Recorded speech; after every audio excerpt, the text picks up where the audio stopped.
তুমি ছোটকাল থেকে যেমন ভাবে আমার কষ্ট করে বড় করছো, এগুলো থেকে কখনো তোমার থ্যাংক ইউ কয় না আম্মা, কোন সময় তোমার আই লাভ ইউ কয় না। আই লাভ ইউ আম্মু। সত্যি বলতে প্রত্যেকটা মানুষের লাইফে একটা ব্যাক স্টোরি থাকে। কেউ মোরের মতো প্রকাশ করতে পারে, আবার কেউ প্রকাশ করতে পারে না। চলে লয়ে যেমন আমার ওই বাপের বাড়িতে, সেই বাপের বাড়িতে তোমার অসম্মান করা হয়েছিল খালি তুমি করিতে। হ্যাঁ, আমার মতো আমার লাইফে অনেকগুলো ব্যাক স্টোরি আছে, কিন্তু কখনো বলা হয় না। হ্যাঁ, আজকে যখন ওমর এই ভিডিও দেখতেছি, একবারে ভিতর থেকে কথাগুলি রিলেট করতেছি।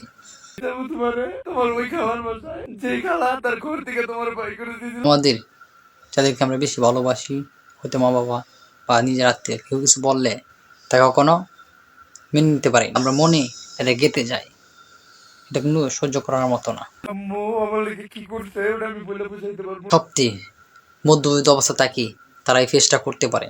হ্যাঁ, এটা আমিও বুঝি। হ্যাঁ, কখনো প্রকাশ করতে পারিনি এবং করতে পারবো না, যদি স্বপ্নটা আমার পূরণ হয়েও যায়। আমার লেগে সব করবো আমি, তোমার লেগে সব চাই ওমর এই স্বপ্নটা প্রতিটা পূর্ণ যেন পূরণ করতে পারে। একটা কথা বুঝবেন, মানুষ টাকা থাকলেই যে সব কিছু করতে হবে তেমনটা না। যেমন আপনার দুধ অবস্থায় আপনার পাশে থাকে, যদি থাকতে পারো তা আপনি এই কথাটা সারা জীবন মনে রাখবেন। বিশ্বাস করো ভাই, আমি এটা আমার মন থেকেই চাই যে তুমি তাড়াতাড়ি স্বপ্নটা পূরণ করো, যেন তোমার মা বাবাকে নিয়ে সবার সামনে উপস্থাপন করতে পারো, যেন চুটু না হইতে হয়।